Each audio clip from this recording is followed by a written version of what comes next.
This morning, I get question for you. And the question now say, you sabi your genotype. Then if you sabi your genotype, dey waka well with the genotype of the person where you want marry. Wetin be genotype? Now simply the kind genes where we get for our body. These genes, they always waka 2 by 2.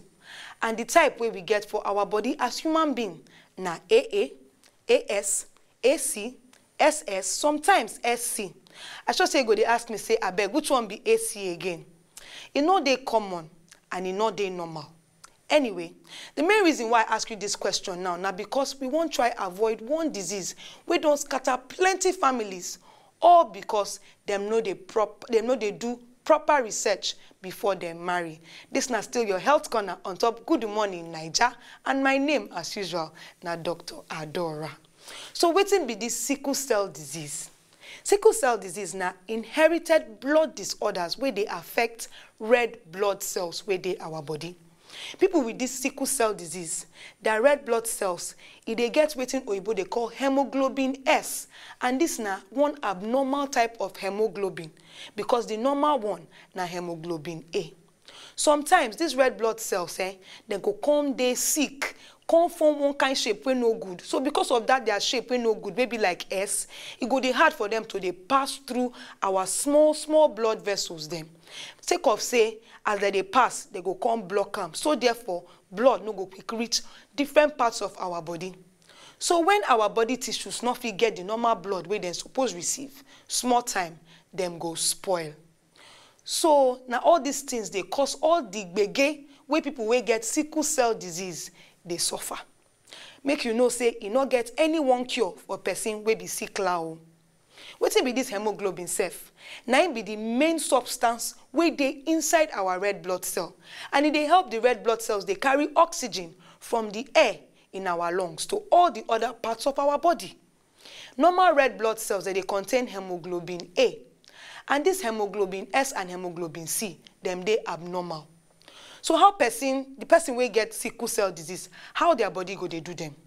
One of the things we say, they not go get plenty blood for their body, and you will begin to see these signs even from when them be baby as early as 4 months old. Wetin be anemia? Anemia now still the shortage of these red blood cells. Then wetin be the complications, the gbege where this anemia they cause for body. All these complications they fit appear when these sickle cells where I don't they talk, they block the different vessels as I don't take explained before.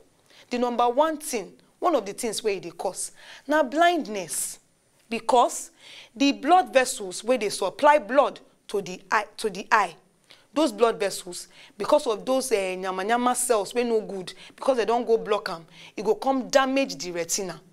Another thing be skin ulcer. Person go they get wound for in leg and other parts of in body, sake of say the blood vessels they don't block. Oyibo they call this one priapism.